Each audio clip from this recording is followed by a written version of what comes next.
And welcome, one and all, to the No Assembly Required podcast, a podcast where we talk about nothing. And now, here's your trio of hosts, starting with Rominosaurus Rax. And, of course, your second host, Audrey Small Barbecue Ember. And your third and final host, he has all the puns, all the jokes, and will entertain you while also smiting you ever so softly. Your Dark Lord of the Internet, Roberto Blake. Welcome to the No Assembly Required podcast, filmed in front of a live YouTube audience. Please like and subscribe. And also, round of applause for the simple fact that I'm in a better mood this week. Oh, I was clapping, but I was muted. Oh, clap again. Yeah, the small barbecue joke pun was a play off of Ariana Grande because technically her tattoo, that's supposed to say 7 rings, technically is small barbecue because they messed up the kanji. They messed up the kanji. Roberto, that's so obscure. I know. That's a very niche. And I even knew that fact. Yes. See? So it works. All right. Well, you only alienated a third of the hosts, so. See? There you go. That is my standard. That odds. That is the standard we aim for. We must alienate 1/3 of the host on the panel or all of them. Speaking of the standards that we live up to, guys, we've just hit 60 episodes. What? Wow, that is the most consistent I've ever been at a podcast. And you know what? We've officially been doing this for a year and 2 months. Woot! That's pretty crazy. Yay for consistency. All let's bring it on home. 100 episodes. 100 Oh my episodes. God. 100 episodes. Dang. 4 more years. 4 more years. NARP will never end. This is the NARP that doesn't end. Woo! Yes, Yeah. it goes on And on, my friend. Right, Some and people that's the part where started everybody watching it, not knowing stops what listening. it was, and they'll continue watching it forever just because this is the NARP that doesn't end. Okay. there we And go. we've lost our audience. Yep, there we go. Hey, we There you either go. alienate all of the audience or none of them. Go big or go home. We should make NARP emotes. Can we Could. do that on YouTube? Yeah, I think we can, actually. Is that possible for us to do at our level? I don't know. At I'd the have plebe to level that we're at? I'd have to Google it. What, Baba? Oh no. Tiny out here. Oh, excuse me. Whoa. Excuse Ooh, me on that one. Whoa. Okay, It's like- it hasn't even been 5 minutes. Tiny out here. Yeah. Good lord. Guys, I actually read an article about the topic today. Oh wow. Oh, All right. please enlighten us. young Yeah, Ember. you did so much more than I did. I read I was going just to, one. but then I didn't. Well, I don't remember like all the specific details on how much they're raising and stuff, but Mhm. I get the basic idea of what creative juice is. And Okay, I feel so like why I've don't you- heard him talk about it. Why don't you tell everyone about why we're talking about this and kind of introduce people to our topic, young Ember? Wait, what's the title? I didn't even look. Okay. So, I think what it's not even his company, isn't it? Like he's just part of it. Like there's an actual. It's a partnership, yeah. and he is now going to be the face of this. And it's creators investing in other creators is kind of like what they're branding off of. Yeah. And so They're basically just gonna be able to, invest in upcoming creators. yeah, Like if you guys want yours, details, it's on stock. getjuice.com. The idea is being able to invest in content creators as if they were a stock, buying equity in creators.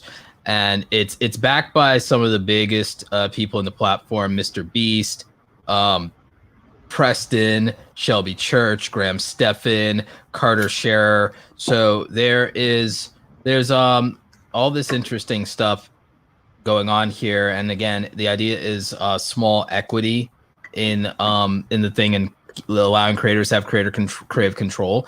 Here's my issue though. That's great. And I love MrBeast, and I'm super biased, so I will have almost I'll have almost no criticisms of anything Jimmy does because I'm extraordinarily biased. Here is my issue though. I love all the creators that are investing in there. If you want to scroll down and look at the lineup, the problem with the companies, when you look at Inspired Capital and you look at Slow Ventures and Index Ventures and all these things, and then you look at, well, who's on the board of these things and who are like big time investors in these things. There was a name that was a red flag for me. There was a name for a red flag because I love all these creators. There was a name in the investment side that was a flag for me. Scooter Braun. Y'all, does that name ring a bell for y'all? Doesn't sound the slightest bit familiar. Maybe a little bit, but I don't know. Scooter Braun is the SOB who screwed over our girl Taylor Swift. What's he doing here? He's investing in the future of creators. He has a great track record of it. Oh. See what I'm saying? Like, I trust the creators who are like, oh, this is cool, blah, blah, blah. But do I trust these investing VC finance bros? Not in your life, homie. So, like, I mean, I'm not saying anything negative specifically about this. I want to see how it plays out. I want to see how it plays out. Like, I trust Beast, but the thing is, I don't know how much control he has over any of this. I don't know if he's more the face of this or if he's in terms of a joint venture partnership. I don't know how much leverage he or the founding creators have to protect other creators and to advocate for them within this business model. And we will see. We will see. Because a lot of what is talked about and the idea of putting money into creators, like, let me ask both of you. Do you feel right now, like, all right, let's say if I made you guys a deal. Let's say if I made you guys a deal and I'm your homie here. Okay. How much equity could I get in each of your brands in perpetuity if I gave you $20,000 a piece right now? If I gave you $20,000 a piece, what percentage of your companies are you willing to give up? Shark Tank. Because this is Shark Tank. What percentage? There's part of me that kind of what feels percentage off of your about it though, because this will. What percentage will you give up for the their lifetime? whole career. Yeah, what percentage of your brand for the lifetime of your brand are you willing to give up for a quick influx of like Papa Roberto's bucks? 20 grand a piece. $20,000 a piece. What percentage of your company, Shark Tank deal right now, what percentage of your company are you willing to give up? 2.3. How did you arrive at that? How did you arrive at that valuation, Romina? So that means that you're valuing your current company. You're valuing your current company at a valuation of $1 million or so. How are you getting to that number? Because I'm worth $1 million. How are you determining that? How are you determining that? Because don't I look it? Vibes. The aesthetic. I don't think I'm allowed to comment on whether you look like $1 million without being canceled. You just go on Shark Tank and say you're worth that because of the vibes. Yeah, exactly. I just go in there. Cinemofo, this is movie prop money for the viewers. For the viewers watching, this is movie prop money that I keep. I actually keep a couple $100,000 in movie prop money. Cinemofo just ask if those are real Benjamins because Roberto's holding up racks. Yeah, racks. I keep movie prop money around for various different things as visual aids and representation in things when I talk about money. I don't even question it. We're just like, oh yeah. Here's the thing. I don't keep real money around because I don't believe in it. Because I keep probably the majority of my believes in Doge. I keep the majority of my net worth. The majority of my net worth is split between stocks, REITs, and index funds, and also crypto, and soon to be, hopefully by the end of this year, home equity. So I don't believe in cash. I only keep an emergency fund, and that's and the operating capital for my business, and yeah, I don't believe in cash. Mm-hmm. Well, how would you actually try and come up with a number? If you take your, like, someone in the chat said you take your best year and then times it by 40. Why 40? They're thinking about the lifetime of your. They're estimating the lifetime of your career because they're speculating retirement. All right. They're speculating retirement age, so they're going off of that. Okay. Yeah. Yeah, so I guess I came up with the number because I figured $20,000 seems like it doesn't really seem like a lot of money in the grand scheme of things. It would have to be like, how long, where would I place that $20,000? How can I increase that investment? And how long is it really going to last, you know? Because if we're talking about like $20,000, right? And we're making a video like MrBeast, for example, right? If you make one video where you say spend $20,000 in 24 hours, then you're done. The Well, I don't $20,000 necessarily only believe in lasts- making those videos because MrBeast makes them. I don't believe in like. Okay, but you understand what I'm saying. I'm saying I do. I'm saying $20,000 could last a year for some people, and it's a significant amount of investment, or it could last a day, depending on the type of content or what you're going to be doing with the money.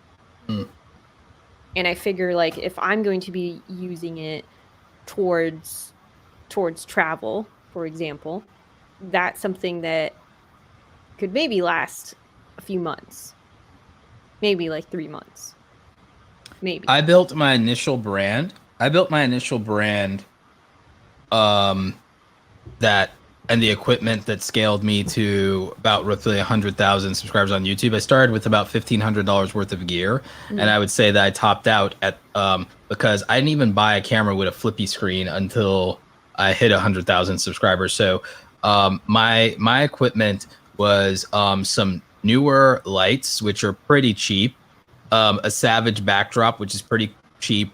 It was a Nikon D5200, which is pretty much an entry-level camera, and a 35 millimeter lens, which again, all really cheap stuff.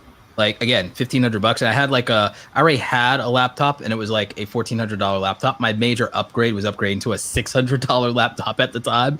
I had gotten a iMac as part of payment from a client. A client paid me with hardware, and so so that was almost like a trade. So like again, I built my brand off of very little, all the way as far as the hardware I needed to get to 100,000 subscribers. And by today's standards, that'd be buying like a $600 DSLR camera kit, like a mirrorless camera kit, and you'd have a flip out screen, unlike what I had back in the day. So you'd have that. You don't necessarily need a backdrop, but I had one for photo reasons anyway, because I was a photographer, making money that way. So basically today you could get a really good laptop for well under $1,000. So like you can do that. Like $20,000 more than covers like your initial hardware infrastructure to be a really good creator. Because even if you wanted to go into a full frame camera and a good lens and stuff like that, like $5,000 would get you very far in terms of a good camera and good glass, and you can make that money back pretty readily. Yeah. And then in terms of a laptop, you don't need a $3,000 MacBook laptop. You can get a really good Windows laptop for like $1,200, and it'll be a top of the line laptop as it is. So like out of $20,000, you don't even need to spend $10,000 into YouTube infrastructure to have top of the line hardware and to build a great like video, live streaming, all of it. You can do that for under 10 grand really easily these days. Even buying a good desktop computer, you can build one for about $1,500. The big thing will be like you'd have to get an older graphics card, but sure, you can do all of that. Or just you can buy one with a graphics card in it. You can buy it pre-built, because now that's the cheapest way to buy now because of the hardware prices. But like I'm saying, my whole point is you can get a lot out of like even 5,000 of that money to get you to a place of like, okay, I have no bottlenecks in making stuff.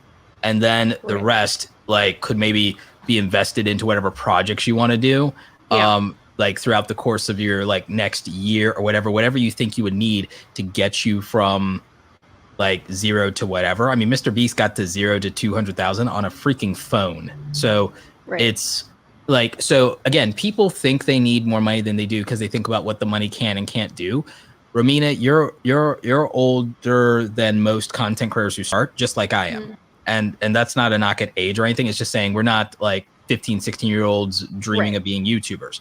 Audrey, you've done a lot with very little.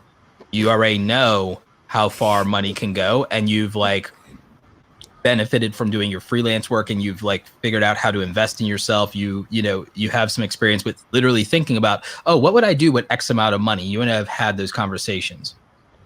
So I've gotten like a grant before from like VidCon, and that helped a lot. Wait, so Roberto, would you, if you could go back in time, what I'm getting is that you wouldn't take this. No. But I also, YouTube was built when I was in my 20s. I understood how to make money as a freelancer by that point. Yeah. I also, like, I didn't have an understanding or appreciation for how much money is or isn't. But I do have some understanding of what it means to sell your future and stuff like that. And so, like, I'll say this: by the time I started taking YouTube seriously, I was almost 30. So I was like 28 or something like that. So this is like 10 years ago, like almost 10 years ago. So because I'm almost 37, I would not have given up equity in my brand for like $20,000. And in my case, I would have had the justification of being able to estimate that if I did, and looking at even the short-term future, I would have been able to say that that's worth, like, as absurd as it might seem to some people, I would have known even back then that for me, for sure, based on what I was able to achieve within the first 2 years, like, you would have had to really like trick me, because as it is, I did sign a BS MCN deal, but I didn't think that my ad revenue would be worth that much. And the thing is, it's like, it was a BS deal, but my ad revenue really wasn't worth that much in those 2 years that I was under that contract. Because even when I hit at the end of that contract, when I hit 100,000 subscribers, the ad revenue wasn't where most of my money was coming from. So it wasn't like some big sacrifice.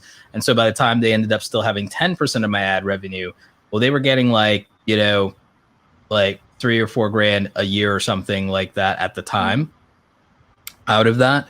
So it wasn't that big of a deal in terms of giving up like 10% of, at the time, 30,000 in ad revenue, especially when that represented not a lot of my YouTube overall income from my career. See what I'm saying? So like, I currently know that $20,000 would not even be worth 1% of what my like trajectory over a 10-year period like would be. It's not even worth it. Then there was nothing I would have needed to do. Oh, gee, $20,000. Like, because yes, $20,000 you can buy all the glass and camera gear, build the ultimate PC. There's nothing I would need to do that $20,000 solves. There's nothing that even like offering me like, okay, like even today, offering me $100,000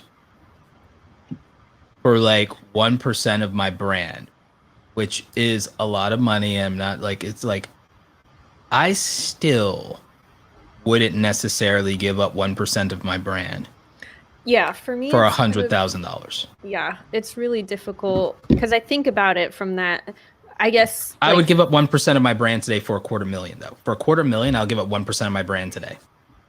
I feel like it makes sense to me when I think about it as like a timeline standpoint of because when I was talking about like the 20 grand, I was already thinking about myself, like someone who already has invested some time and energy and money into the brand, the channel, and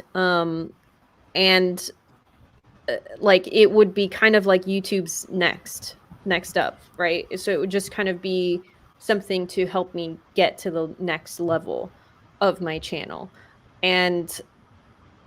But to me, like the $20,000 just seems so insignificant in comparison to the bigger picture.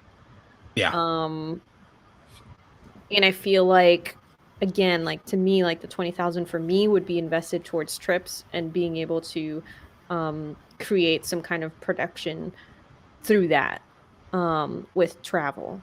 And so that would last a few months. But aside from that, I feel like the equipment side of things, it's not really as necessary, like what you were talking about, how much you invested at the start of your channel and content creation journey. For me, I think I didn't really invest much of anything in the first few years. I think I didn't buy anything until maybe like 3,000 subs or 5,000 subs.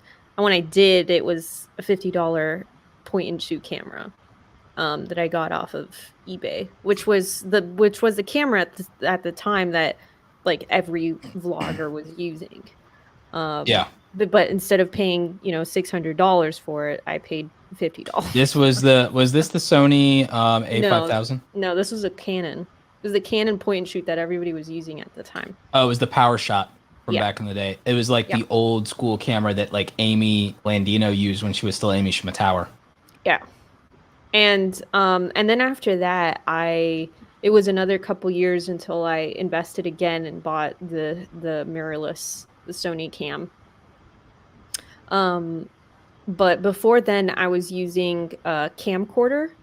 I was using like a regular like our family camcorder, and my iPhone at the time, which I believe was probably must have been like an iPhone 4 or something like that. So it was not anything extraordinary.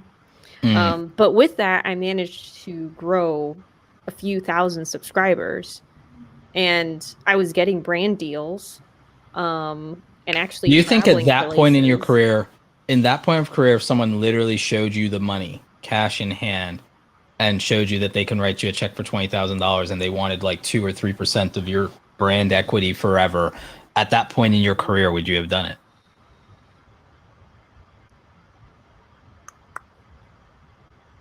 I don't know. That seems.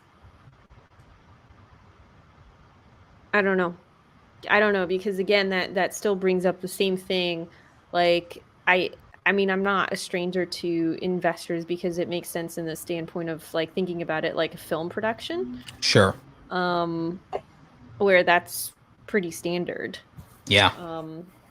But I think that's how it works for people who are uninitiated. Is people invest in a film and they get part of the receipts and IP forever. That's how Fox did it with Lucas, but they like negotiated and haggled with him to where they were like, "Oh, screw it, we don't care about the merchandising rights. We don't believe in the film that much," and so that's how they got screwed. Look who's laughing now? It's the Sith Lords. Exactly. But I wanna loop in the audience here for a sec because we've actually gotten a lot of questions and we haven't paid. Yeah, let's do that.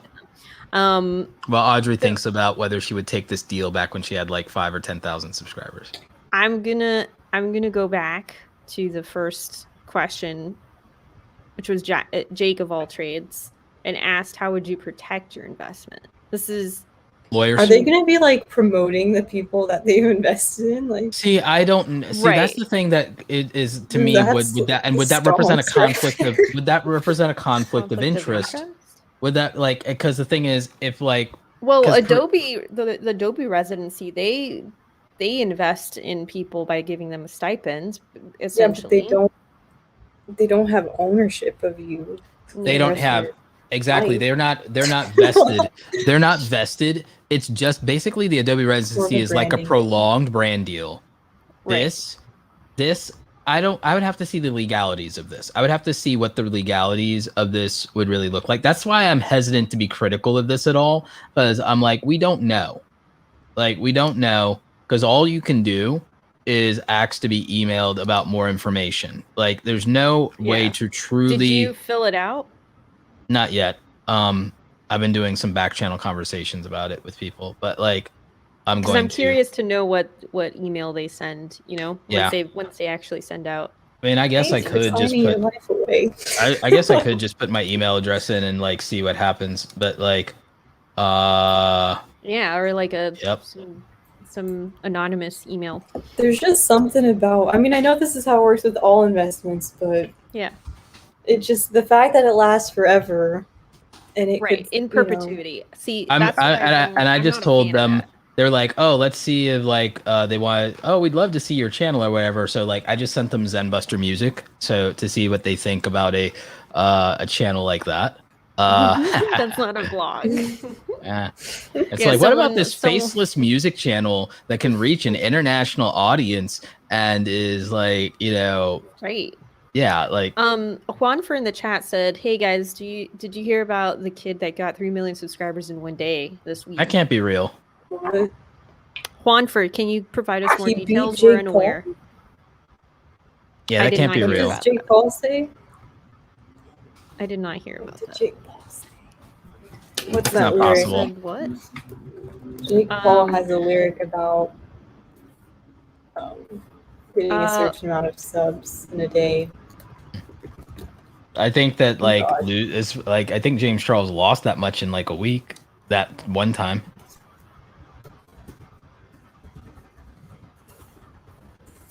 I'm looking up here's its everyday bro lyrics. I'm about to find. Here's a Oh here's, God, don't get everyday bro stuck in my head. Please don't do that to me. I need 5 mil on YouTube in 6 months. Never done before. Don't be full. Why are you doing this to me, Ember? So this dude just crushed it. By the way, like James Charles has lost. James Charles has Guys. only lost 100,000 subscribers. That's nothing, like Guys. for him. That's insane. I'm just going off topic. Yeah, guys. Have you heard about this TikTok Creators Fund? I have, Yeah. and there's a Snapchat Creators Fund as well. There's some interesting stuff with that. I think that they should just go like instead of doing these like weird creator fund things, like just straight up monetize your platforms like YouTube and Twitch and call it a day, Well, isn't guys. that kind of what the TikTok one is? The Snapchat one is just weird. Like I feel like they're just wasting money because like no one's They need to gonna just watch. they just need to Snapchat just everyone needs to Reels stop or whatever. screwing around. Everyone needs to stop screwing around and just use YouTube's model. Mm. Oh wait, But there's the TikTok one is like based off of views and stuff. It's just you have Yeah, to but so is YouTube. So it's apply like or whatever. yeah. Yeah. Well, So it's kind of the same, I think, right? I I know when the I say numbers are a lot they should lower. just do ad revenue sharing with creators, and if they really want to stick it to YouTube, just make lower requirements than YouTube, like it did back in the old days, which grew the platforms. The platforms are certainly big enough to accommodate it. And like, look, Instagram, like Facebook needs to stop playing around and bring their number of like follower accounts you need down from 10,000 to like 5,000 and call it a day, like because that's more reasonable. Leave the watch minutes where it is, and then like Snapchat, like before offering you their partner status, they need to bring it down from that 10,000 followers, bring it down to like 5,000. And like for TikTok, I mean, and then the same thing, just like everyone just needs to bring their follower account requirements or whatever down to something reasonable. If they're theoretically easier to scale than YouTube, then fine. Bring it down to like 5K instead of 10K. Bring it down to 5K. I know 10K is the magic number because then you're like a micro influencer instead of a nano influencer. But I'm like, bring it down to 5K. Meet them halfway. Bring it down to like 5K or whatever. Or if you're going to leave it at 10K, fine. Leave it at 10K, but then just monetize everybody on a 50-50 ad revenue share at 10K in all these platforms and call it. You give people swipe up in Instagram and Instagram stories at 10K, fine. Give them 50-50 on ad revenue on Instagram stories and on the Instagram feed post or whatever. Give them 50-50 ad revenue on Instagram and call it a day. Give them ad revenue on Facebook, which they already do. Call it a day. Give them ad revenue on TikTok and Snapchat. Do you want to stop effing around and just compete with YouTube? Then stop effing around and just compete with YouTube. The end. I want to bring up one of the questions in the chat from KDX. I always used to hear about MCNs. What did they do for YouTubers to make them join? Lie. So, yeah. Okay. All right. Okay. Calm down. Dang. Calm down. Oh no. Jeez. Right. So MCNs made the promise that they would connect you with other creators, that you would be a part of a network of other creators, that they would make it easy for you to collaborate with other creators. On top of that, they also promise to help you with various tools like stock footage or music, things like this. This was pre YouTube audio music library, so it was actually And like kind of Yeah, and like when and all the before- music things, Epidemic Sound, all that used to be more Yeah. expensive, all So that stuff. it was yeah. actually kind of a big deal that they would be like, hey, you can use all of this music and it's copyright free. It's copyright free as long as you are still connected to the MCN, by the way. Today, channels that use a lot of fair use content and also like mostly like things like obviously reaction channels, commentary channels, they only survive at this point because of MCNs, and MCNs only survive because of them, because MCNs step in and help them not get copyright striked, sued. They help offset some of their community guideline strikes and help them keep their channels like, so like literally the only reason MCNs even exist anymore is like gaming channels, commentary channels, and reaction channels. That's literally the only reason MCNs exist anymore. Do they help get creators brand deals? They're supposed to. That was one of the other. Yeah, I thought they were supposed to do that. That is also one of the other promises that they made. Again, connecting you with people that you would want to connect with. They would provide a network. That's why it's called Lies. Yeah. Now, the thing is that in exchange for that, they would take 30%. Was their starting or 50%, like they did with me. I never. Yeah, well, that's because I don't know. They scammed you, bro. They would scam small YouTubers out of up to 50% of their damn revenue. I never did the 50%. Mine was always 30%. And see, did I tell mine you about was the a story? 50%, but had a revenue ceiling of $300 because that was what I was already making. So like, oh, we'll only take 50% of on top after what you're already making when you're already making $300 a month. Look, we'll only take 50% of anything more than that. And I was like, I'm not gonna make that much more money over this period of time. I'll try it out, like whatever. Like, did I tell you the story about when I went to go meet my MCN one day? Because I found out that their offices were close to where I lived, and so I wanted to go check them out, and I wrote them a couple emails. And I was like, I'd really like to go and meet and like, put a face to this company, blah, blah, blah, blah, blah, all of that stuff. Anyway, they kept giving me like the roundabout and trying to forward me to the support email. Like, well, how can we help you? Like, let us know how we can help you and, blah, blah, blah, blah. And so I ended up writing back and I was like, well, I'd really like to put a face to the company that's taking 30% of my revenue. And immediately they wrote back and they're like, this is your personal manager. This is her phone number and her email. This is the person that you're going to meet with. Is Friday okay? Dang. And they felt guilty. Well, because the thing is that they promise you that you have a manager within the company, within the network, that is going to help you with brand deals and connecting you with other creators that you can collaborate. Basically like an agent, right? Like someone who's supposed to help you with grow your channel. But the problem is that most people aren't aware that these managers have like 500 and 1,000 people. Like when I actually went to go meet with my manager, she showed me her spreadsheet of all of the creators that she had, and it was just endless scrolling of all the people she quote represented. Right? How do they get anything done? They don't. It's a pyramid scheme. Unless you go knock on their door the way that I did, which come on, knock on our door. Nobody does. Did you get any brand deals after that? No, but I did get anything? a couple. No, I did get a couple collaborations, but it was funny because one of the people that she wanted to suggest that I collaborate with, I actually already knew, like personally. And I was like, so I already you know got them. zero value out of the association. I just met one girl out of it and we became friends, and then that was that. And then pretty soon after that, I was like, all right, sorry guys, bye. Bye, and Felicia. they didn't even question. Like I got out of the contract super easily. Because I was like, you guys haven't provided this, and this. Yeah, and they this is probably in the knew contract. that they didn't have a leg to stand on because they provided nothing in the contract. The MCN I Right. was part of is still literally after almost 2 years. It's been almost 2 years. They're still finally paying down what they actually owed me because like they also handle the other thing people don't realize is they handle your overall ad revenue payouts. So the money gets sent from YouTube to them instead of you, and then they pay you afterward. And so after they take their their cut, and they offered me everything in the world to stay and all this stuff. They even literally offered to say, we'll just like not take ad revenue for you, just stay in our network, because I think they were probably using me that point, because I was a fairly large creator, relatively speaking. I was one of the only creators left in the network, probably at over 100,000. They did everything to try to like keep me, and I think use me for that.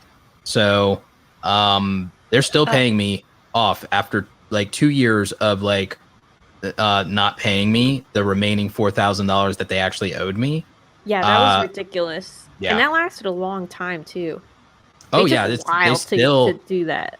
Yeah, it's been over 2 years. If they don't finish paying me off before this November, it'll be 3 years that it took for me to get that money out of them after they were sold to another company. It's the new company that's paying me off, and they're largely doing it because I literally basically had to threaten to make a video about them. Oh my god. Mm-mm. Yeah. Like I had to threaten to basically make them the next Defy Media. Well, yeah, the thing is that most people are afraid to fight. Most people don't stand up in the way that they should. Nothing KDX legally wants stopping to me know- afterward either. But KDX wants to know if they made me sign an NDA when I left the MCN. No, they did not.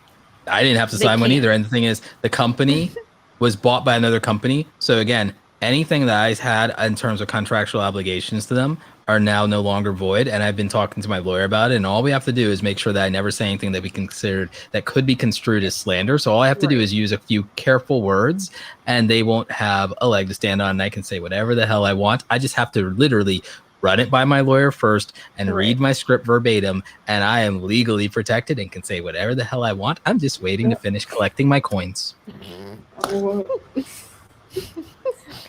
Wait, so what about the because so what type of creator do you think would be a good idea for them to actually sign up for this creative juice thing? The person who can be the next MrBeast. Yeah. Or the person who thinks that they can be the next Carter Scherer or the next Graham Yeah, but Stephan. they're still going to be basically signing a science I guess channel. at some point it doesn't matter if you have to give up.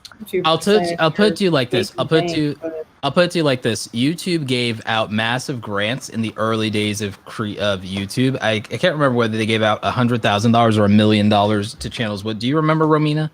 Might have been $1 million.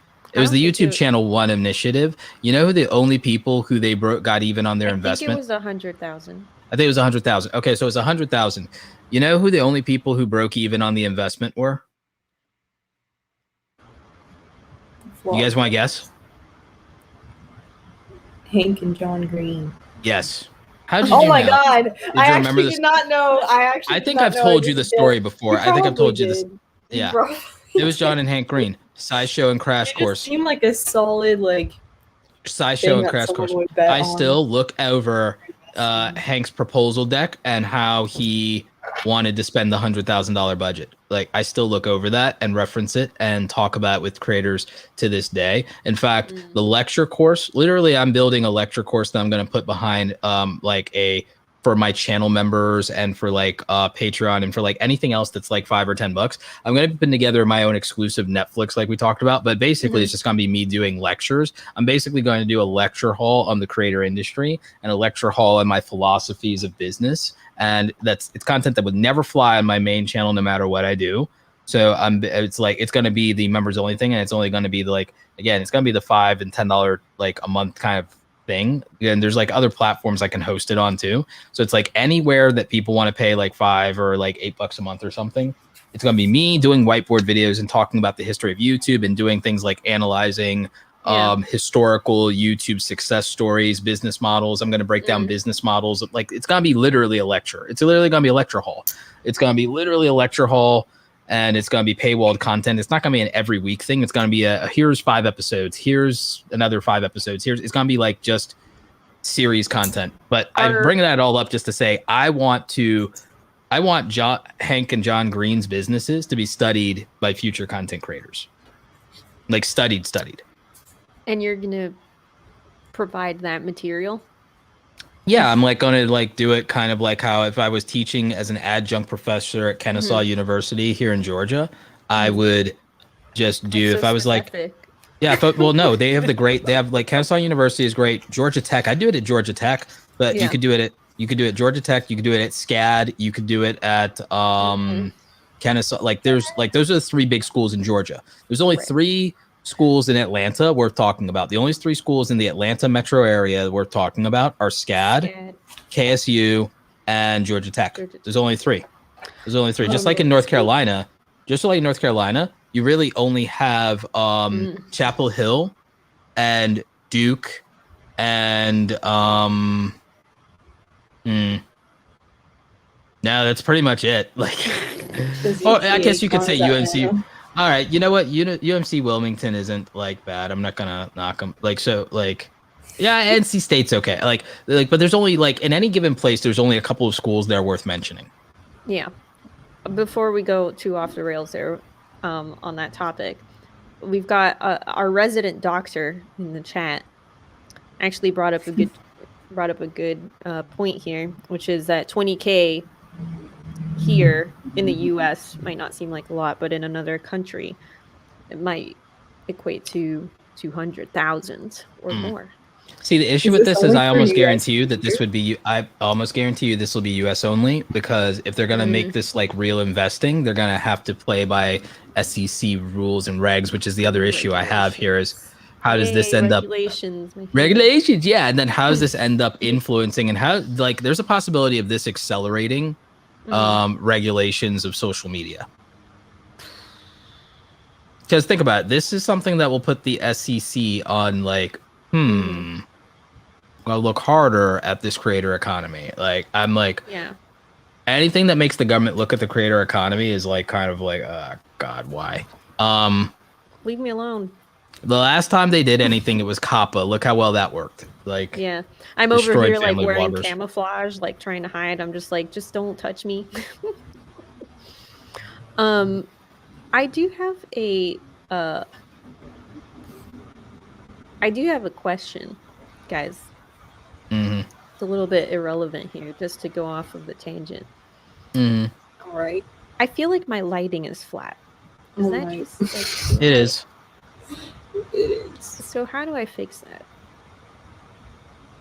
Are you just using your computer screen? Roberto's like, you really want me to come? Are you using any sort of like light on your Yeah. face besides your screen? I got my screen, and then I also have this little ring light. That's by Elgato Lights. All right, you're making me spend money. Yes. All right. Well, now that I have My lighting everybody's is just attention, please follow us on Twitter at NoAssemblyPod. Also, retweet and like our last tweet because it has a dancing llama in it. Okay, thanks. What? We'll continue with I our did not regular see that. programming now. So that's an interesting question. Would Which one? a young KDX? Mr. Beast think that giving a younger Mr. Beast Oh. money is a good idea? It's not just giving money though. It's like I mean, that's the most giving up a important. part of your future. Like I feel like Here's the thing: when you do Shark Tank deals, they promise you mentorship and all this stuff and everything like that, and it rarely manifests. And the thing is, like Well, that's Mr. what Beast happens with a has lot of directly. investors. Like when you're going to YC Combinator, like, you know, all that stuff, it's Y Combinators, they give you all of that, but only in that short amount of time, like while they're filming Shark Tank or, you know, any of these things. That's like their mentorship, right? But then at the end, it's Mr. like, Beast, without taking money from people, has mentored creators, and I know creators that he's mentored and helped make successful without doing that. And then his way of doing shout outs and the way his audience works, and the fact that he only does shout outs mostly for channels that his audience would gravitate for, like they're the only candidates for a shout out, is like Mr. Beast shouting out my channel wouldn't necessarily do anything, because I don't think the majority of his audience, despite all of the rhetoric of like everybody under 18 wanting to be a YouTuber, like his audience would not necessarily jam with my content, even though a young Mr. Beast watched me and Daryl and Tim literally to build his channel to get to his first 100,000. That's like what he did. He watched all the YouTube help channels.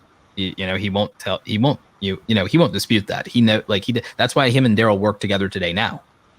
Like he and Daryl work together today now because of that. Like so, and he gave, even when he was a small YouTuber, he gave the same advice that we all give. And it's funny that no one believes our advice and they like only want to listen to big YouTubers, when literally, if you go back when you watch big YouTubers when they were small, all they did was repeat our advice and say, you guys need to do this, you need to do that. They even shout us out sometimes back when they were small and nobody cared, right? It's so funny.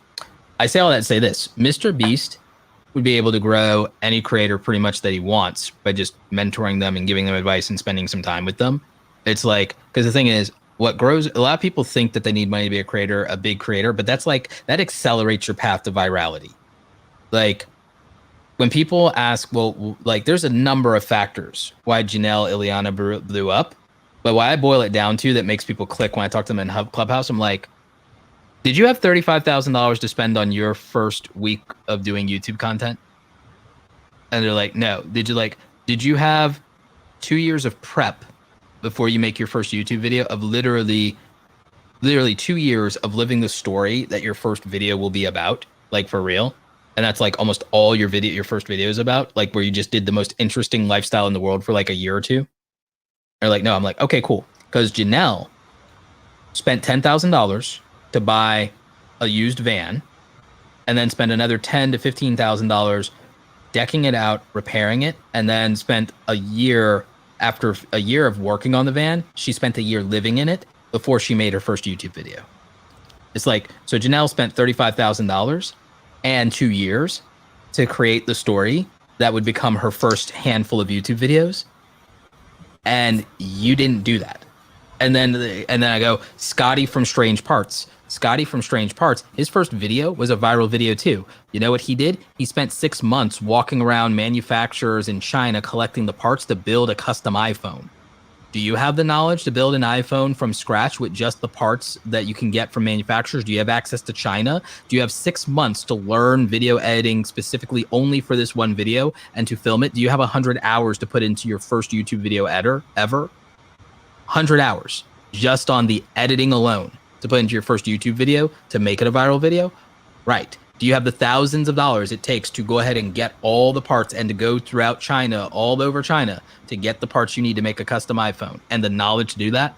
No. That's why Scotty, his first video went viral. Is like, I have really, for the most part, as far as a first video going viral, there's always a significant amount of time and money. If your first video goes viral, there ain't no accident about any of that.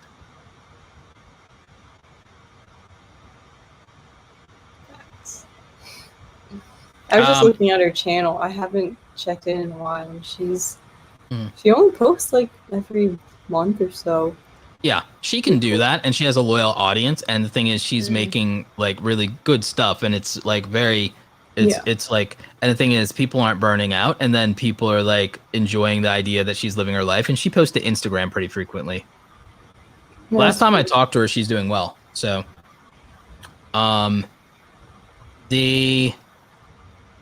so my point is, I gave you examples of like two quote unquote radically different overnight successes, and there's a lot of variables to their success.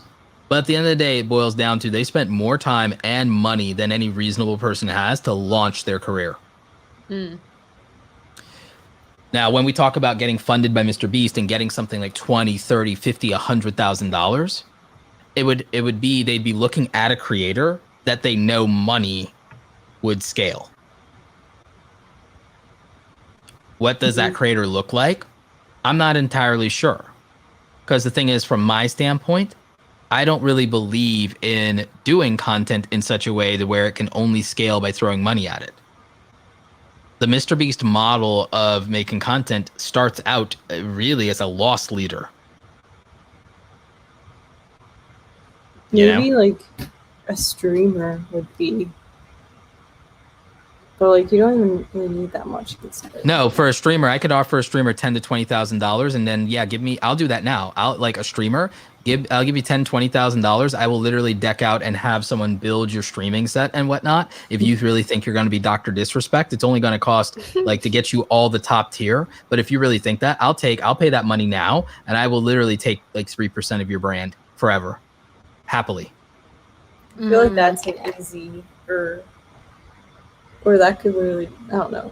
Because then, that's something you can just invest in directly. You know? Yeah, and I'll provide some real mentorship on that, but I'll take that deal. But I have to see, like, there are streamers where if like I could pick, there's a couple of people I even know personally that if they wanted to, I would take that deal, and I would take 3% of their brand forever, and I'd pay them $20,000 right now, and I would literally teach them all of the business stuff they need to know.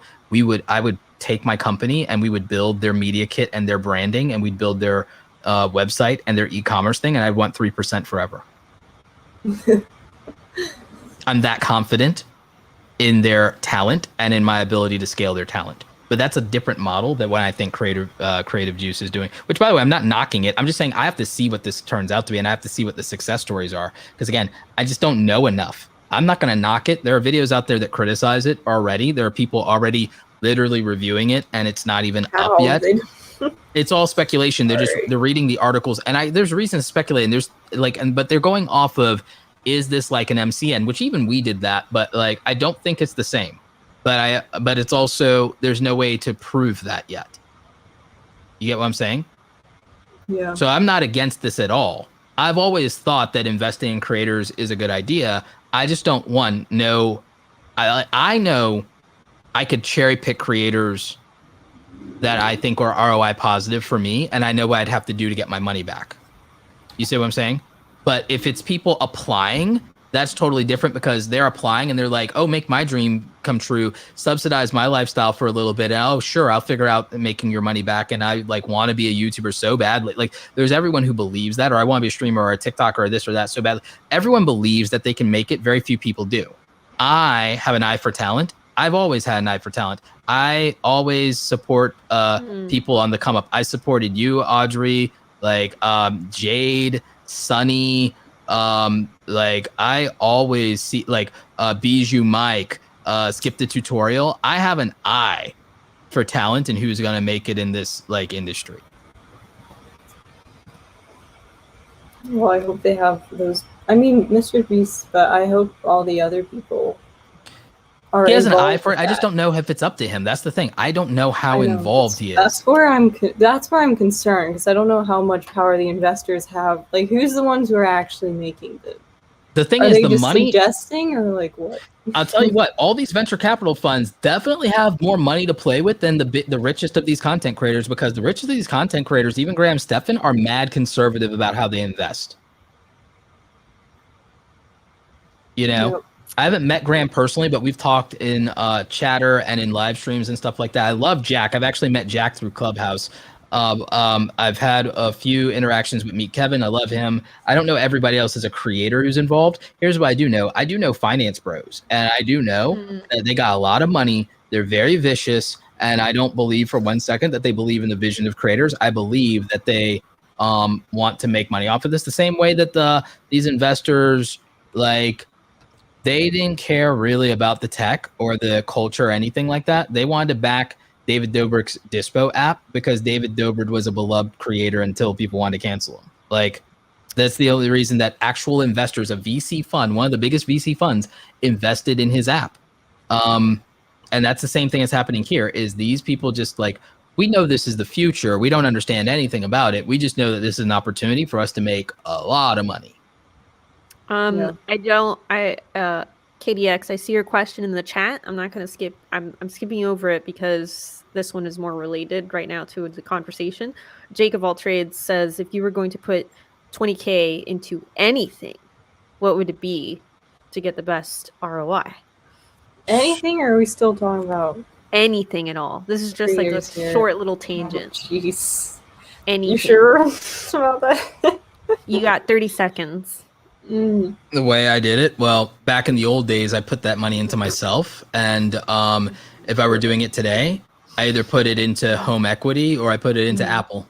This is not financial advice. for legal Right. purposes. No, I'm in What the type same. of create? Oh, sorry. I'm in the same boat. Yeah. Audrey, where would you put your 20K I don't know. I don't know. for the best ROI? What you said. Oh wow. Okay. Well, I mean, No, that's I was smart. gonna ask. Invest in gonna ask, yourself, like- down payment on a house, yeah. invest in yourself, or throw it into Apple. Right. Because Apple doesn't Oh my lose. god. Right. Apple. Same. Wait, I was gonna ask, like, what type of creator, if you were in charge of Hmm. the juice thing, where would you? What type of like creators would you be trying, like niche or like type of content? Lifestyle vloggers in terms of I would look at college YouTubers, but I would want to know what their plans are for after college, and personal finance channels and faceless channels that I could redub the voice of and localize for distribution. And I would specifically focus on Portuguese, Hindi, and Russian redubbing and Espanol. And that is exactly, yep. And that is how I would like scale any faceless channel, and it has to have something that has broad appeal, like world history or zoology facts, or even a crypto channel, or something of that nature, something relevant to any human at any point, and is not just Western centric. Therefore, I feel like it has to be something like either a channel about crypto and finance in general, or that's not US specific, just like, regular money stuff, or it has to be something that is history or a facts channel. Culture-based. Yeah, exactly. Something very that again is faceless, probably an animation channel or something like that, Yeah. that just gives factoids. And then I can just, again, repurpose it in or a self-help and development channel. And then it can just motivation or something, redub it in every language, but it has to be faceless. So I can easily redub it in every language. So that's one of the types of things, or a music channel for the same reasons, because that could scale internationally. So again, I'd either invest in a music brand, I'd invest in a faceless, topical channel and everything like that. Something like that, maybe academic or education. Or it would be, I pick college YouTubers, but I have to know their plans for after college and that they're going to continue this and what that brand looks like. Or a personal finance YouTuber, I would want to get the next Graham Stephan, and that's because the ROI is guaranteed. So I would that'd be what I'd invest in. I feel like it's so hard with everyone getting canceled now. Like, if you pick someone, you have to like basically I won't pray allow that them they to be. don't mess up. No, I won't allow them to be canceled. And I would literally have a PR team on standby to create a counterculture outrage mob against the people canceling, and then detract it into a war between the groups that doesn't I would detract it into a war between the groups. I would detract it into a war between the groups instead of a focus on. Okay, you're going too far. He doesn't even have to go that far, because he literally said that. I mean, one of the channels that he mentioned was a faceless channel. Already, you can't cancel that faceless channel. It's hard to get canceled there, because Actually, I feel like you could be. okay, but not a channel that's factoids. Oh, okay, not okay. controversial. Factoids, It's like culture, top Like 5 world things history, to do you in can't Europe. try and cancel Yeah. people like Corpse like every day. There's so. no- His stands are like his own personal PR team and everything like that. And the thing is, if you swing for Corpse and you have anything in any skeletons in your closet, you're gonna be the one that's a corpse. Like, you're gonna get buried. Like, you're gonna get like you swing for Corpse, you're gonna die. Like, because like his stands are fanatical. If you swing at Corpse or Dream, their fans will dig up everything you've ever done, and they will find it, and you will be exposed. So you better be a goddamn saint. You better be a They will saint. destroy you. They will destroy you, and you'll have it coming, because all you had to do was not. Can I bring up KDX's question? Yes, you can. No. What? KDX in the chat asks. Wait, before I read his question, or their question, if you're listening to this, tune in live every Thursday at 8 p.m.-ish Eastern Standard Time, youtube.com/noassemblypod, so that we can hang out live and we can actually discuss while we're recording the episode. All right, so KDX's question is, what are your guys' thoughts on BitClout. I have the Wait, same what were you concerns talking about the investor side of this that I have here, and I have a problem with converting real Bitcoin into something that could become worthless overnight. And then I have a problem with the fact that literally somebody's impersonating me and scammed my following, and that there's like $3,000 in the line that's not allocated to me that came from my fans that I would have never asked them for on effing BitClout. So the thing is, I may not have any grievances against the platform itself. It is a little sus to me. It is a little sketch to me. We don't know enough. They haven't fully made it open source yet, so we can't verify any of their claims. They have some dubious things going on. Even if they aren't a scam, it's become a place where scammers can impersonate creators that are known and leverage their audiences. And there's not really a way to refund people that have bought into those creator coins. So for those reasons, I'm going to have to get my profile just to protect my audience, and then make my first post will be, do not put money into BitClout. And so I have to literally go onto the platform and shade the platform. And I'm not even necessarily denouncing the platform. I just have to literally go there just to protect my own audience from potential freaking frauds. See, so we're on a different level here, because I honestly don't even really know what it is. I'm not gonna lie. yeah.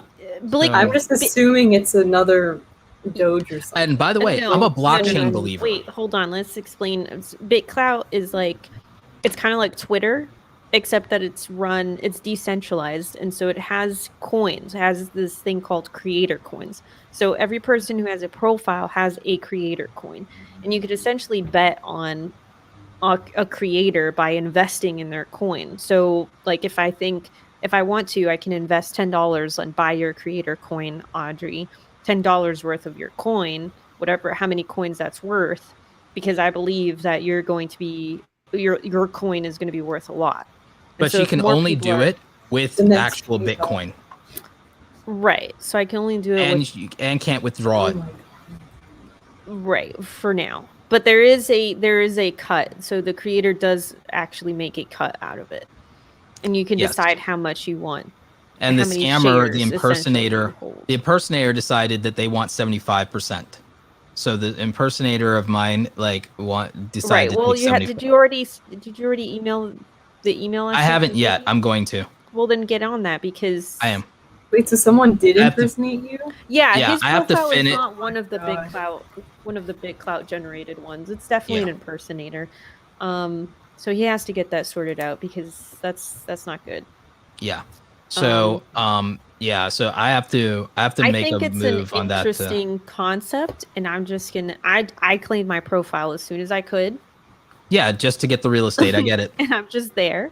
So whether it's gonna be a scam or a fraud, I don't know. Yeah, I'm not educated enough on it yet, and there's not enough we know to say that it's a scam. I'm just saying that there's things. But it has been pretty fun. I have gotten some followers, and I've been talking to some people on there. It's basically like early days Twitter, where it's just like really small, so it's it's not toxic yet. Yeah. Right, exactly. So that's why I'm kind of enjoying being on there. So yeah, I'm like, my problem is, to be involved in it, you have to give up some Bitcoin, and Bitcoin's an appreciating asset. I don't believe in giving up an appreciating asset for an experience, because like Bitcoin could be too valuable to give up for any type of experience. And to like post, you have to be willing to give up coin. It's like, no, I don't it's too transactional. If you don't have expendable money that you can just throw into it, then I wouldn't suggest it. For those reasons, I'm out. I mean, I'm gonna be frank, I won't be investing in anybody's creator coin. Yeah, no, when I want to do a blockchain play, I'm going to do an NFT on probably something like ADA, since it's that's not true. I had, because BitClout gave me money to start my profile. Mm-hmm. And so I had a balance, and I gave Rodrigo, I think it was $2. Okay. So that's how much I bet on his coin. Fair enough. Like, my issue is, okay, if I'm going to do anything, I'm willing to lose $2. If I'm going to do anything in the NFT space, I'm going to do my whole 1,000 true fans type deal. and I'm going to do some kind of like NFT. I'm going to do some kind of token that literally just lets people into my secret society. And the way I'll probably do it is I'll either create a digital vault that's worth thousands of dollars in digital assets, because we'll just take everything that I make and sell and we'll bundle it into a digital vault, and we'll only give the people who have like my coin the access to it. They'll get that as a result of their ownership.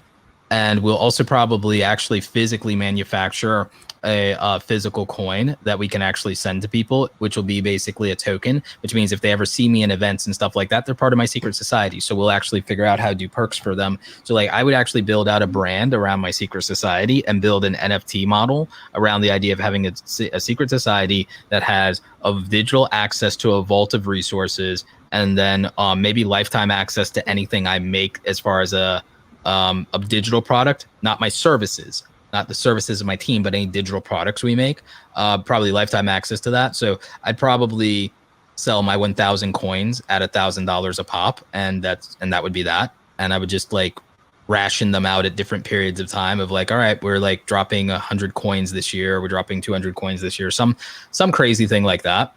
If I decided to do this other thing where I like might increase the price of the coins over time, making that much money off of it, I would probably literally actually allocate some money to a scavenger hunt for literal buried treasure. I'm not even joking, Romina. I literally would do that because like I'm Dread Pirate Roberto. I'm like Dread Pirate Roberto up in here. So I would literally bury some treasure. So that's my fantasy. I'm down for buried treasure. Well, KDX, it's $1,000 probably for the first 100 people, and then the price probably goes up incrementally, or it probably ends up being it's an auction that starts at 1,000 or something like that for the coins. And so that's because it is low. It is a low buy-in, but it's probably that's the buy-in just for the first 100 people. But that also influxes the cash that then is fast enough to get all $100,000 from 100 coins to then actually invest money back into the experience for all the other for every other member going forward. So yes, $1,000 is low. We might even just start it that the auctioning starts at $1,000 and then let it just ride, and then that's the first 100 coins. We start the second round of coins at 2,000 and then let it ride, and that's probably the way I would do it.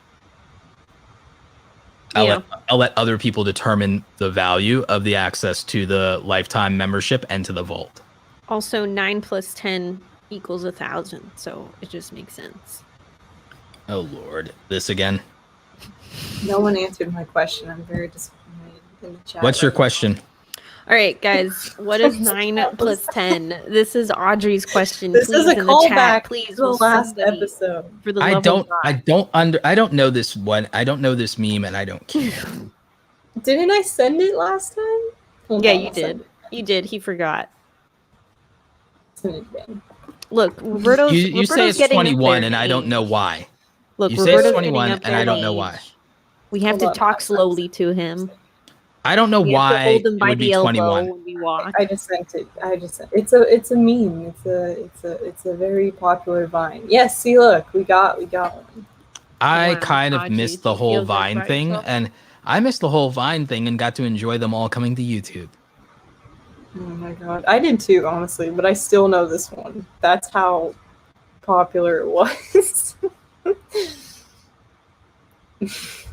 Jacob wait, is it Jacob All Trades who said he's I think somebody said they would just like spend it no, Cinemofo said they just make the best horror film they can for 10K and spend the rest on marketing it. I mean, fair enough. That's like, and that's what you'd have to pitch to an investor to get that. But I don't know if you would get that from an investor. So I don't know. Romina would know better than me whether you could do that. Romina would know better than me whether What you do I could know? get like It's 21. The answer is 21. yeah, Romina, you'd know better than me if like Cinemofo could get $20,000 to spend 10K to make a horror film and then another 10K to market it. Like, Oh yeah, crowdfunding.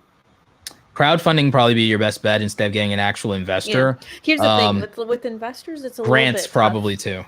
too. With investors, it's tough because they want to work with bigger money. So They also like, want that money back. Right. So if you go with someone, well, the thing is that even if they don't get their money back, there are some people who just want to invest because they need to spend money. Yeah, fair enough. And so they do it. So that's why a lot of people invest in the film industry, because it's an easy thing that they can invest in. And if they lose, it doesn't matter to them. It's less taxable income and they can write off the losses. Exactly. So aside from that, saying something like $20,000 to these people is like asking for a cup of coffee. You know, it's they only want it if they know that there's going to be a bunch of other people who are also investing in $20,000. Like, they're not going to want to do it just for the one-off. It would be easier to do that crowdfunding so you can get micro investors that will give you $1,000, $100, $20, and build it up that way. A grant would also be good as well if you can find a local grant. Can I be real with you? I think that taking $20,000 to $100,000 in a loan or even an investment, hell, even $10,000 as a loan, $10,000 to $100,000 as a loan or an investment, whether you have to pay the money back, make the money back for the people, or give up equity in your brand, in my opinion, it's a terrible effing idea and nobody should do it. Because I think you should just suffer through just figuring out how to make that damn money, because I think it's not like, I know it sounds privileged to say, it's not that damn difficult. It is not that damn difficult. I've thought about that before. I teach people how to do it all the time. Yeah. What if it was a loan instead of a investment? That's worse, because there's interest on a loan.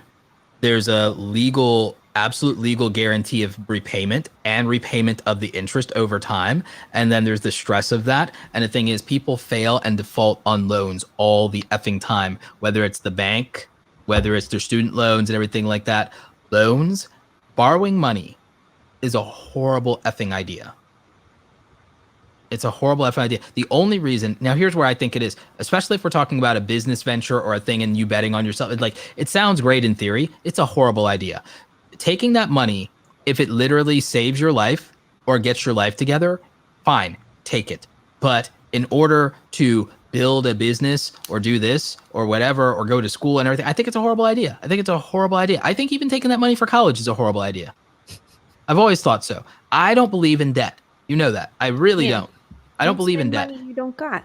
I don't believe in it. Right. Now, here's the exception. If it will literally save your life or save your health, life-saving surgery, life-changing surgery, take care of your family, like, you want to take that money and basically essentially sell a part of your soul or barter off years of your life so that your family can get through the most difficult year and difficult time, then you probably should do that. And yeah, people are going to make you do that. And it is what it is. So it's like, literally, if it will save your family's life and you know that you're only going to take a piece of it and put it into your business and everything, but what you really need is to make your family's life better, and you need to buy time to get your ish together. It's a horrible idea, but you should probably do it, because if you're that desperate at that point, you're not even capable of probably thinking of better options, even though better options exist. So you might as well just take the money and sell a piece of your soul and be done with it and get on with your life. Like, because that's what you'll need to do in that situation. And it happens all the time. People take out more money from their student loans for that exact same reason. It happened in my family. My sister took out more money because the family needed more money at the time, and that's just how it was.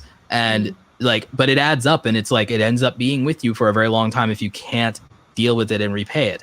So, but it is what it is when you have to survive. So if it's a survival issue, yeah, sell a piece of your life off, sell a couple of years of your life, sell a portion of your soul, or be in debt for the rest of your life to survive. Yeah, that's fine. But I really, really believe that money speeding things up doesn't work the way people think. There's no amount of I would have been more successful if you just fronted me $100,000. What would have made me more successful is changing the circumstances of my life to reduce stress. And maybe $100,000 could do that. But there are areas of my life that really just couldn't have the needle moved by money. A lot of them could. But it wouldn't have taken $100,000. $10,000, $20,000, maybe, sure. But I wouldn't necessarily have believed it could. And I wouldn't have necessarily known where to deploy it. Being stressed out and being depressed, I wouldn't have necessarily known how to best utilize that money to be effective or to grow without actually earning that money. And I would also feel the guilt of that and the weight of that. And so I would probably just pick at it and stay in survival mode and not innovate. because when you're like, there's no amount of buying your way out of a broke mentality. You can only earn your way out of that. You can only earn your way to understanding money. You cannot just give a broke person money and fix their life. You cannot buy a broke person out of their effing problems. You can buy them out of debt. You can buy them out of starvation. You can buy them out of those things. But by the way, if they owe you, all you did was change the day-to-day material circumstances of their life. You really didn't actually improve their situation, because instead of having that much problems, they have that much debt. They fixed their material problems. Now to have the mental and emotional problem of the crippling debt of knowing that somebody can literally take away everything that changed their circumstances by calling in the debt. The only way to fix your life is to not be beholden to somebody else. I'm not saying Victoria Bailey, like, MrBeast isn't buying broke creators, because he's not going to invest in broke creators. He's going to invest in people that he thinks have unlimited potential. But again, that's if he's picking and choosing. I have no idea what the VCs will. Broke people. I have no idea what the VCs are going to do. That's my point. I have no idea. Like, do you realize that VCs give money to really crappy companies that end up going bankrupt every year? People give millions of dollars to companies that go under every year, even to scam companies like Theranos, was it? Like, yeah, it's the same thing as the film industry. Yeah, hopefully they'll just let the creators make those bets then, instead of. I don't know that they will, and the thing is, I don't know that they will. I'm not even sure the creators will pick people who are like them, and that may not be a good idea. That might be biased. I don't know. That's why I'm saying I'm speculating. I don't know how this will thing.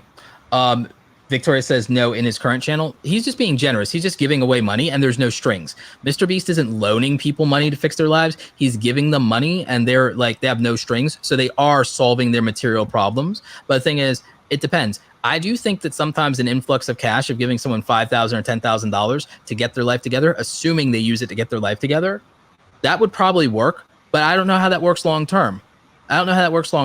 Because you'd have to also then assume that that's all they needed and they won't be in debt anymore, or that they will now, because they fixed this problem, be able to do this thing. Like, there's a lot of assumptions that go with, look, I've pumped money into friends and family to only change their immediate material circumstances. And I'm talking literally $5,000 or $10,000. I've given people $5,000 or $10,000 to change their circumstances. It didn't change their life. Because it would have taken more than that, probably. It probably would have taken $50,000 or $100,000, and then I don't even know that would be enough. I'm not convinced that, like, you would, if you don't know what to do, or if you're not in a position to where that's enough. It's like, again, I think there's a lot of people. Maybe everybody here. I think everybody here wants to believe that if they had $10,000, that would be enough to get their life together. I'll tell you from personal experience. No, it may not be. It may not be. When I was a broke kid, I was in a couple of accidents where I ended up getting insurance money, and it fixed my immediate circumstances. It made my life better for 6 months, and it made me have less debt at the time, and it paid some bills, and it gave me a little bit of emergency savings that ultimately were depleted by another disaster and another disaster, because there's a point where the reality is you have to be somebody that can always produce more money than you actually need. And even accounting for those needs changing over a period of time, you need that. You need good credit. You need the ability to use credit to necessarily get out of a temporary problem and then be able to still make enough money to pay it back down so you don't stay in debt. But you need to be able to solve an immediate problem fast so the problem doesn't compound. Because when you're broke, every problem compounds to cost you more long-term money over a period of time, because you can only patch things with a Band-Aid. So like the thing is, I guarantee you that the people that MrBeast is giving money to in his videos, that their immediate circumstances are better, and that if we check in them 6 months or a year later, they're probably doing all right. And some of them, though, in 5 or 10 years, they will be in another problem that requires an intervention.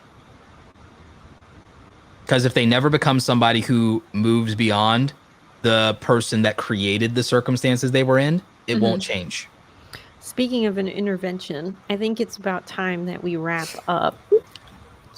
Nice. All right, How ladies. smooth was that? That ladies, was like, I can't believe it's not butter. No, that was clever, ladies. Final thoughts on this whole thing. Ladies. Final thoughts is, it's my money and I need it now. Okay. is No thanks. mine. So basically, are we down to the Audrey just idea? held up a post-it note that said no. Are we down? Are we all basically? Because here's the thing. By the way, I think we're all on the same page. if you I ask think any grant small creator, programs they'll would be take money better right to now. actually help them. If you take small creators right now, even if you give them all the strings in the world, I almost guarantee. I mean, actually, I got an idea. Chat. I want to know. Chat right now, today. Will you give up 3% of all the money you make for the rest of your life for $20,000 today? For $20,000 today, will you give up 3% of all the money you make for the rest of your life? Whoever answers first gets the $20,000. I ain't promising that. Whoa, me neither. Just kidding, guys. Just kidding. Connor already responded. Says hashtag no thanks. Jake of all trades said Everyone's saying no. KDX said no. See, this is why it's going to be interesting to watch what they do, because You do realize that, like, there's going to technically, be somebody. There's always somebody that says yes. There's always.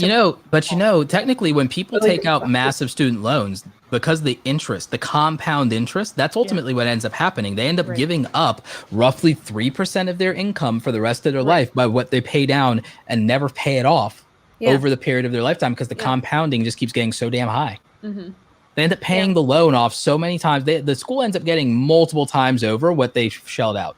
I do agree with Audrey. I think that having grants is a lot better.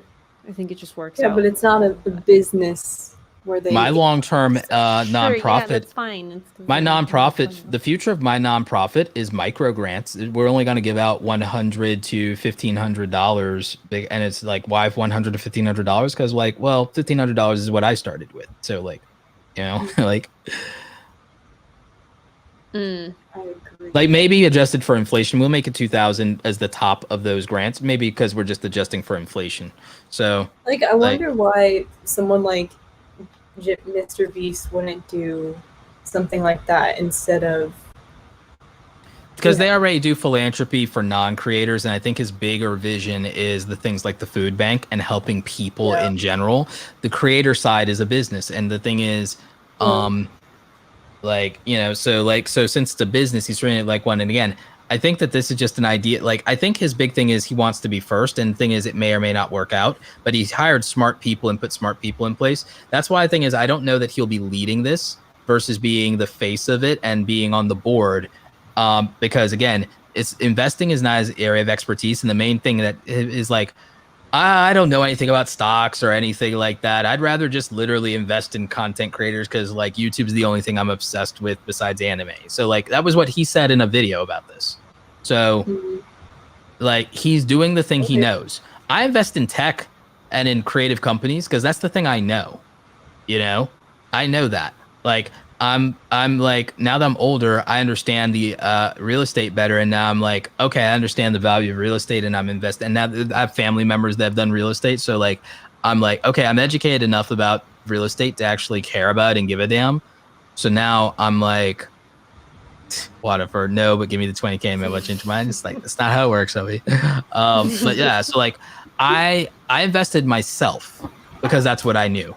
So like when I started making money, I put all my money back into my existing business because that's all I knew. MrBeast did the same thing. He put his money back into his channel because that's what he knew how to do. And then with me, I invested in stocks because I understood the companies I was investing in. So I only invested in tech companies, you know, and now I understand like the value of property and land. And so like now I'm doing that, you see. So MrBeast is doing what he knows, and so but I'm not sure what treating creators like stocks will look like. But he wants to be first, and he wants to find out, and so do the people like him that are backing him. So like these are great creators. I know some of these people personally. I've met Stephen and Carter Scherer. I've talked to Graham Stephan. I know Shelby. So like I've met Preston. So like I'm like I have nothing but belief in the good intentions of these people. I can't say the same thing for the VCs, though. I can't say the same thing for the VCs. You know, finance bros are going to finance bro. All right, finance bro, do you have an outro for us? Oh my god. Sure. All right.